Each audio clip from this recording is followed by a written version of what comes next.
You've heard the words since you were in Sunday school. You have heard these professors remind you of them, both in words of warning as well as words of encouragement, and maybe even a few testimonies about how the words came to their rescue. The words appear in Scripture in one way or another.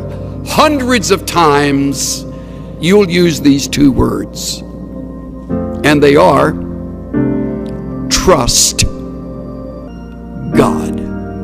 Two single-syllable words that you have heard forever, but you will discover as time passes how difficult they are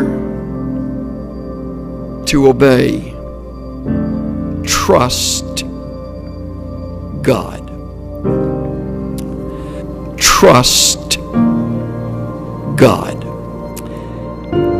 Of course, I have no way of knowing what the future holds for you. You may lose your home and everything in a fire. You may lose your spouse to an early disease, detected but not cured. You may lose your dreams, your hopes. You may lose a relationship that you have cultivated over the years. All losses are painful. And you will be brought back over and over again to the words of Proverbs chapter 3, verses 5 and 6. I know, trust in the Lord with all your heart, and lean not to your own understanding. In all your ways, acknowledge Him, and He will make your paths straight. All your heart, all your ways, trust. Trust. Now, we have a problem with this because of several things. First of all, we are to blame self-sufficient. We have learned how to get ourselves out of jams rather than acknowledging the jam has very well been either directed or permitted by our sovereign God to teach us. And by not trusting Him, we short-circuit the test and go our own way, getting ourselves out of our own mess. We're too self-sufficient. Another reason we fail this test is because we're too quick to call on others. We have a lot of very capable friends. As life unfolds, you'll meet other people. Many of them much smarter than you are. Most of them richer than you are. Better connected than you are. And some of them will become good friends. And they will become your crutch. You'll trust them rather than the Lord your God. Because they're right there, and they have connections. And when you're up against it, they'll get you through it. Another reason we don't trust is because we feel distant from the God of heaven. Don't feel too guilty about that. So did Job, as godly as he was. And yet Job said, in the midst of all of the loss, though He slay me, I will trust in Him. Though He take me off this earth, in the process, I leave trusting Him. I will trust Him. The fourth reason I would name is that we have cultivated the bad habit of worry. Many of you are much better at worrying than you are at trusting. If you were to put together a worry list, it would outrun your prayer list. And you're worried right now about something. Most likely, it's related to something about your schoolwork. some course, some class, some test, or maybe your finances. You don't have enough money, so you're worried about that, and you do not trust God. See how practical it is? And if you think you're going to outgrow the problem, take it from this old guy today, you won't ever outgrow it. It's like lust. You never outgrow lust. You just learn to fake it.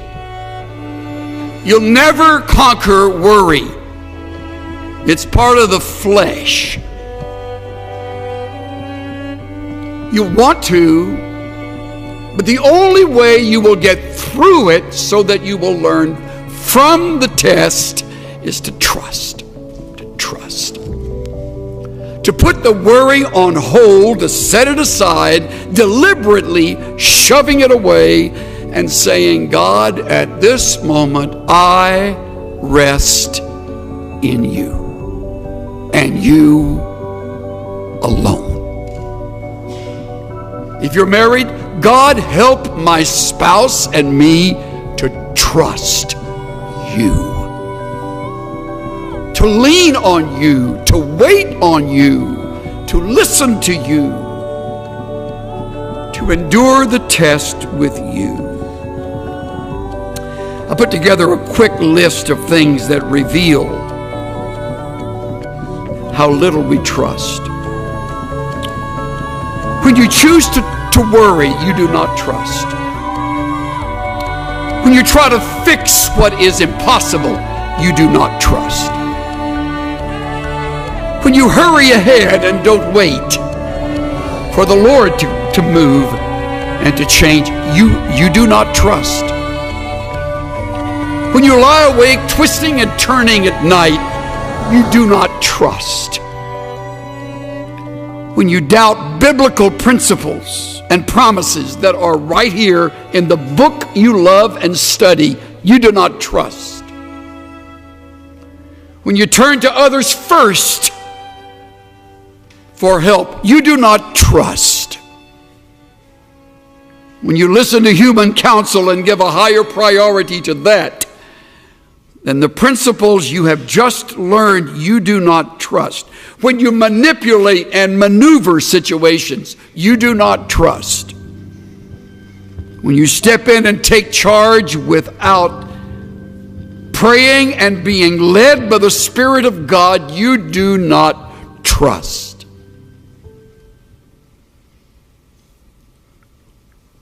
When you cling to others in order to feel secure and needed and loved, you do not trust. The list goes on and on. See how easy it is to live in the flesh, how easy it is to disobey. Trust in the Lord with all your heart. Wouldn't it be a great project over the Christmas season this year to think through ways that you can begin to trust God regardless? A couple in our church came to see me. She is probably in her late 30s. He is same age. She has been diagnosed with stage 4 cancer. She's by now lost all of her hair through the treatments. They have 2 small children. Here sat her husband. Here sat this lovely woman, his wife, as they spoke to me in the most encouraging manner. I'm in tears. They're smiling. What an interesting reversal of roles. I'm the guy that's supposed to have the answers. And they sit here and they minister to me as I've rarely been ministered to, talking about what God is teaching them in the midst of the loss.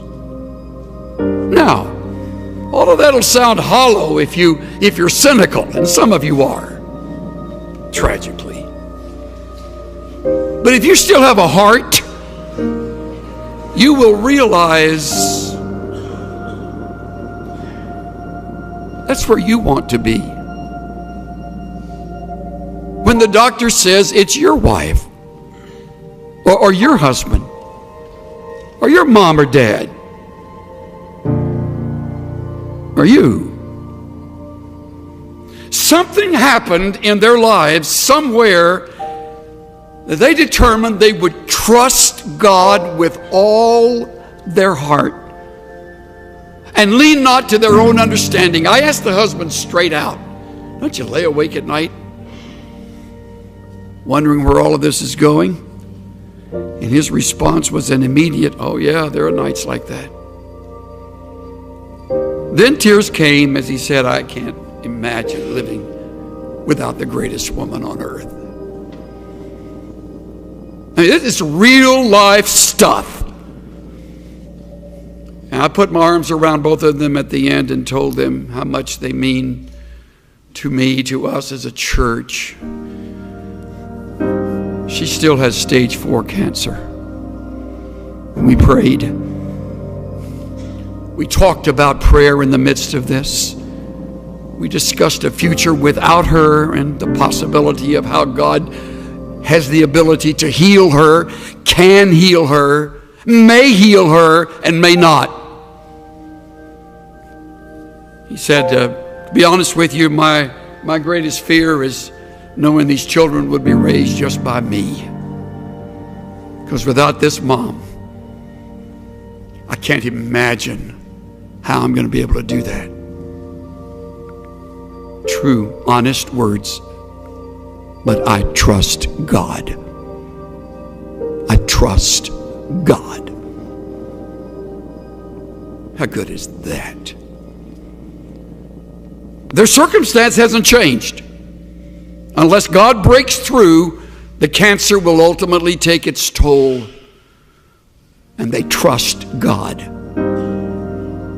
And should the Lord choose not to heal her, and I have her funeral, I am confident His words to me will be through tears, I am trusting God on where to go from here. That's what I'm talking about, men and women.